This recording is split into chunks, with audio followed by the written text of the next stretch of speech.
নমস্কার বন্ধুরা, শিবানীজ রান্নাঘরে সবাইকে স্বাগত। আজ আমি নিয়ে এসেছি মুসুরির ডালের একটা সিম্পল রেসিপি, কিন্তু খেতে হবে অসাধারণ। আর এই রান্নাটা একটু অন্যরকম হয় সাধারণ ডালের থেকে। চলুন তাহলে দেখে নেওয়া যাক রেসিপিটা।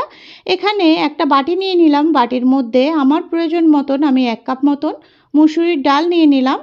আর এখানে জল দিয়ে ডালটাকে ভালো করে ধুয়ে নিতে হবে, প্রায় 3-4 বার জল পাল্টে পাল্টে। দেখুন এভাবে ভালো করে কচলে কচলে ডালটাকে ধুয়ে নিতে হবে।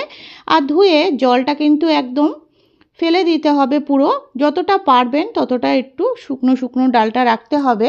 আর এইদিকে দেখুন গ্যাসের ওভেনে একটা কুকার বসিয়ে দিলাম, কুকারের মধ্যে পরিমাণ মতন জল দিয়ে দিচ্ছি। আর এখানে দিয়ে দিচ্ছি 1 টিস্পুন মতন নুন, আর দিয়ে দিচ্ছি 1 টিস্পুন মতন হলুদ গুঁড়ো।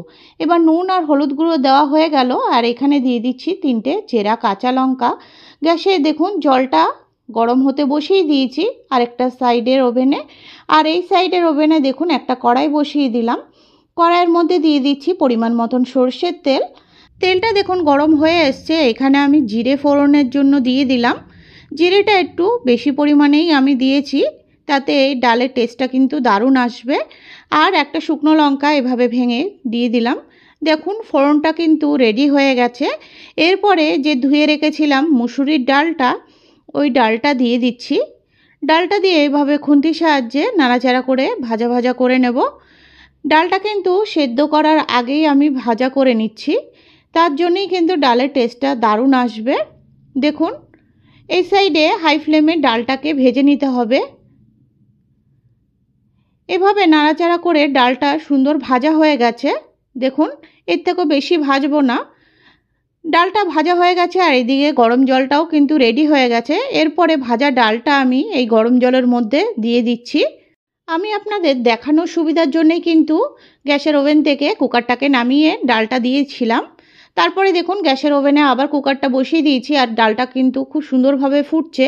এরপরে ডালের মধ্যে একটা তেজপাতা ছিঁড়ে দিয়ে দিচ্ছি, এতে ডালের সুন্দর একটা গন্ধ আসবে।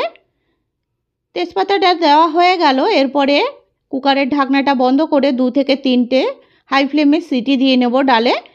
তারপরে সাথে সাথেই কিন্তু একটু খুলে নিতে হবে ডালটা।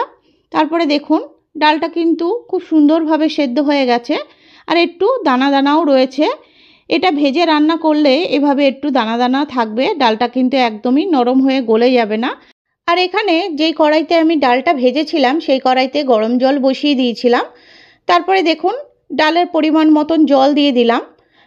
এবার আপনারা চাইলে কুকারেও কিন্তু ডালটা ফুটিয়ে নিতে পারেন। আমি আপনাদের দেখানোর জন্য আমি কড়াইতেই ডালটা ফুটিয়ে নিচ্ছি।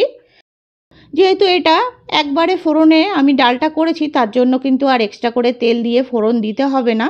আর এখানে যেহেতু গরম জল মিশিয়েছিলাম তার জন্য নুনের প্রয়োজন ছিল, তাই নুনটা দিয়ে দিলাম। তারপরে দেখুন নাড়াচাড়া করে এটা হাই ফ্লেমে ডালটাকে একটু ফুটিয়ে নেব। আর এখন দেখুন ডালটা খুব সুন্দর ফুটে উঠেছে। আমার রেসিপিগুলো যদি আপনাদের ভালো লেগে থাকে প্লিজ চ্যানেলটিকে সাবস্ক্রাইব করার অনুরোধ রইল। আর যারা সাবস্ক্রাইব করে রেখেছেন তাদেরকে অসংখ্য ধন্যবাদ। এভাবে একবার ডাল করবেন, খেতে কিন্তু অপূর্ব হয়।